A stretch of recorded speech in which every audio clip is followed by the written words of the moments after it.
రీసెంట్‌గా 'రాజా సింగ్' ఇష్యూ అయితే జరిగింది. థ్రెటనింగ్ కాల్ అయితే తనకొచ్చింది. అందులో వారు కూడా కొంచెం ర్యాష్‌గానే రియాక్ట్ అయ్యారు. దాని మీద మీ అభిప్రాయం? అలా ర్యాష్‌గా రియాక్ట్ అవ్వడం అంత కరెక్ట్ అంటారా ఈ టైంలో?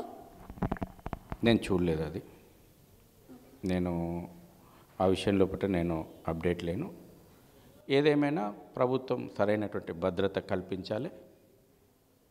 ఇప్పుడు దేశంలో ముఖ్యంగా తెలంగాణ లోపట చూస్తున్నాం మనం. ఏ తీవ్రవాద సంఘటన జరిగినా, ఏ ఉగ్రవాద సంఘటన జరిగినా మూలాలు వచ్చి తెలంగాణకు ఆగుతున్నాయి. తెలంగాణ పోలీసులు సమర్థవంతమైనటువంటి పోలీసులు, ఇక్కడ ఇంటెలిజెన్స్ సమర్థవంతమైనటువంటి ఇంటెలిజెన్స్. దురదృష్టం ఏంటంటే ఏ ప్రభుత్వాలున్నా దారుస్థలం కొన్ని ఆదేశిస్తుంది. కాబట్టి దారుస్థలం ఆదేశాలను పక్కన పెట్టి తెలంగాణ పోలీసులు సమర్థవంతంగా అనుకుంటే ఒక్కటే రోజులో ఈ తీవ్రవాద భావజాలాన్ని మూలాలను ఏరివేస్తారు. అది ప్రజలు కోరుకుంటున్నారు. మత కల్లోలం జరిగే అవకాశం ఉందంటారా ఈ టైంలో? దేశంలో పండుగ వాతావరణం ఉంది. చాలామంది 140 కోట్ల మంది ప్రజలు పండుగకు సిద్ధమవుతున్నారు. నేను చాలా స్పష్టంగా మరొకసారి ఈ మాట అంటున్నా. ఈ దేశంలో ఉన్నటువంటి 140 కోట్ల మంది ఈరోజు మేమందరం కూడా మేము రాముని వారసులమే అని రియలైజ్ అయినరు. కాబట్టి దేశమంతా పండుగ వాతావరణంలో ఉన్నది. కొన్ని శక్తులు ప్రయత్నాలు చేస్తే చేయొచ్చు, కానీ ప్రభుత్వాలు, పోలీసులు, ఇంటెలిజెన్స్ సమర్థవంతంగా పనిచేస్తున్నాయి. అన్ని భద్రతా చర్యలు ప్రభుత్వాలు తీసుకుంటున్నాయి. ప్రజలందరూ కూడా సంతోషంగా పాల్గొనాలి.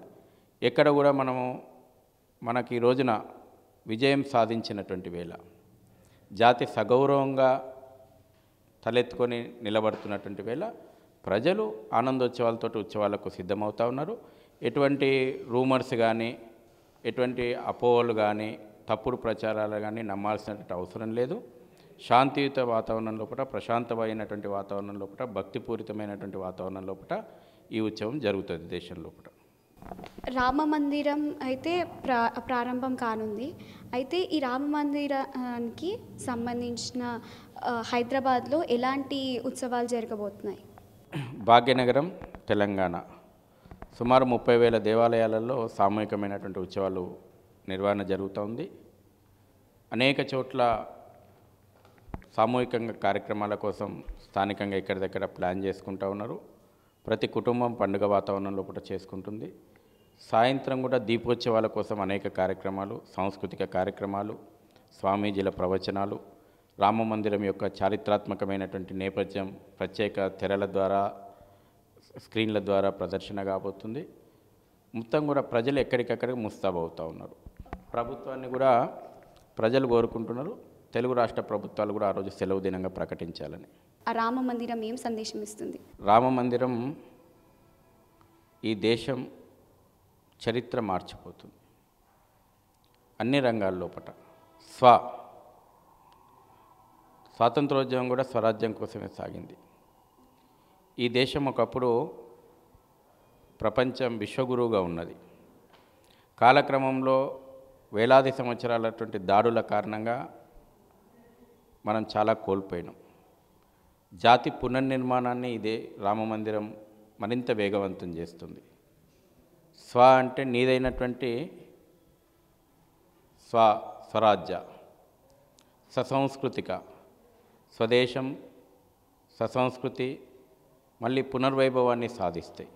అందులో రామమందిరం పునర్నిర్మాణం తర్వాత ఆ దిశగా వేగంగా ముందడుగులు పడతాయి. అన్ని రంగాల లోపల ఈ దేశం అభివృద్ధి సాధించబోతుంటుంది. విశ్వగురువుగా స్వామి వివేకానంద కలలు కన్నట్టు, అనేక మంది మహనీయులు కలలు కన్నట్టు భారత్ విశ్వగురు స్థానాన్ని అలంకరించబోతుంది. మార్పులు ఎట్లుంటాయంటే అన్ని రంగాల్లో వాళ్ళ మార్పులు కనబడుతున్నాయి. ప్రపంచం లోపల ప్రపంచ నాయకత్వాన్ని భారత్ నాయకత్వాన్ని ప్రపంచం కోరుకుంటుంది. అన్ని రంగాల లోపల, అది శాస్త్ర సాంకేతిక రంగం, విద్యా వైద్య రంగం, అన్ని రంగాల లోపల వాళ్ళ భారత్ను కాదని ప్రపంచం లేదు. కాబట్టి ఈ అనేటువంటి భావన దేశ ప్రజల లోపల నిర్మాణం అయితే 140 కోట్ల మంది ప్రజల లోపల అనేటువంటి భావన ఈ రోజున రామ మందిరం పునర్నిర్మాణం తిరిగి ప్రాణప్రతిష్ఠ చేయబోతా ఉంది. నేను అందుకే చెప్పిన, కేవలం అదొక విగ్రహం కాదు మనం అక్కడ ప్రాణప్రతిష్ఠ చేసుకుంటుంది, భారతీయ ఆత్మను మళ్ళీ తిరిగి ప్రాణప్రతిష్ఠ చేసుకోబోతా ఉన్నాం. ఇవాళ భారతీయ ఆత్మను మళ్ళీ మనం, భారతీయ సంస్కృతి పునర్వైభవం కోసం మనం మళ్ళీ ఒక అడుగు ముందుకు వేయబోతా ఉన్నాం. కాబట్టి ప్రతి హృదయం లోపట రాముని ఆదర్శం, ప్రతి కుటుంబం లోపట రాముని ఆదర్శం మళ్ళీ పునఃప్రతిష్టాపన జరగబోతూ ఉన్నది.